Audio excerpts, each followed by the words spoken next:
여기 빨주노초 파남보 7명의 사람이 있습니다. 이들은 어떤 잘못을 저질러 풀스토리 미니 법정에 서게 됐습니다. 스스로 선량한 모범 시민이라고 말하는 7인 모두 자신의 억울함을 호소하고 있는데요. 빨주노초 파남보 이 7명 중 진짜로 범죄를 저지른 사람은 과연 누굴까요? 휴대폰 매장을 운영하는 빨강은 휴대폰을 사지 않고 나가던 행인의 손을 잡고 매장 안으로 다시 끌고 들어갔습니다. 불쾌함을 느낀 행인은 경찰에 빨강을 신고했습니다. 다음으로 광고 전단지 알바를 하던 주황은 아파트 단지를 돌며 주차된 자동차 앞유리에 광고지를 끼워 넣다가 아파트 경비원에게 딱 걸렸습니다. 주황은 전단지를 나눠주는 게 무슨 문제냐며 경비원과 싸우는데요. 경비원은 실랑이 끝에 주황을 경찰서에 신고했습니다. 세 번째는 길거리에서 도를 하십니까? 라며 사이비 전도를 하던 노랑.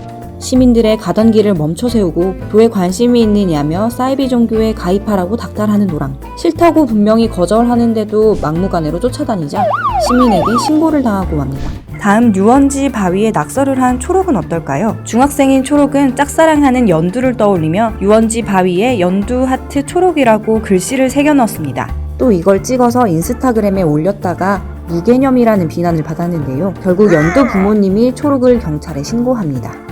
다섯 번째는 10번 찍으면 다 넘어온다고 믿는 직진남 파랑입니다. 대학생 파랑은 스터디에서 만난 하늘에게 사랑을 고백합니다. 그러나 하늘은 단호하게 거부했습니다. 하지만 끈질기게 쫓아다니며 사귀자고 구애하던 파랑. 결국 참다 못한 하늘은 스토킹 혐의로 파랑을 신고합니다. 여섯 번째로 용문신을 보이며 사우나에 들어온 남색입니다. 남색은 사우나에서 용문신을 한 벗은 몸으로 이곳저곳 돌아다니는데요. 결국 불안감을 조성했다는 이유로 사우나 주인에게서 퇴실 요구를 받았습니다. 그러자 남색은 용문신 한 사람은 사우나도 못 오느냐며 항의하는데요. 사우나 주인은 남색을 경찰서에 신고합니다.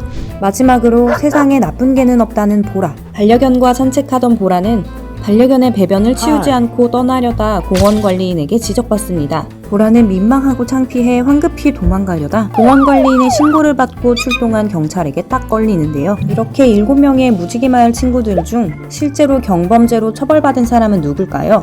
정답은 7명 모두입니다. 이들의 7가지 행위는 전부 경범죄 위반으로 이런 행동을 하다가 적발되면 10만원 이하의 벌금으로 처벌받습니다. 경범죄처벌법 제3조에 따르면 경범죄를 저지른 사람은 최대 60만원 이하의 벌금이나 구류 또는 과료로 처벌할 수 있는데요. 이런 경범죄를 위반해도 전과 기록은 남지 않습니다.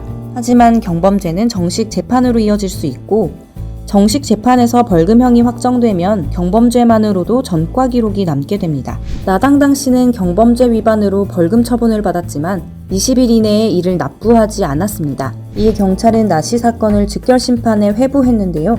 나 씨는 직결심판 결과에도 불복해 정식 재판을 청구했습니다. 그리고 정식 재판에서 나 씨의 벌금 10만 원이 확정됐습니다. 이런 경우 나 씨는 경범죄가 전과 기록으로 평생 남게 됩니다.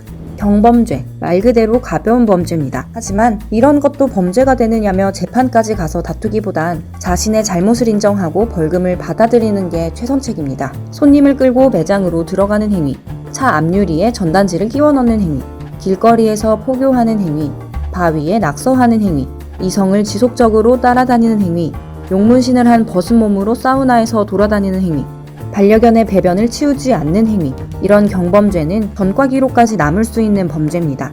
절대 우습게 봐선 안 됩니다. 지금까지 풀스토리였습니다.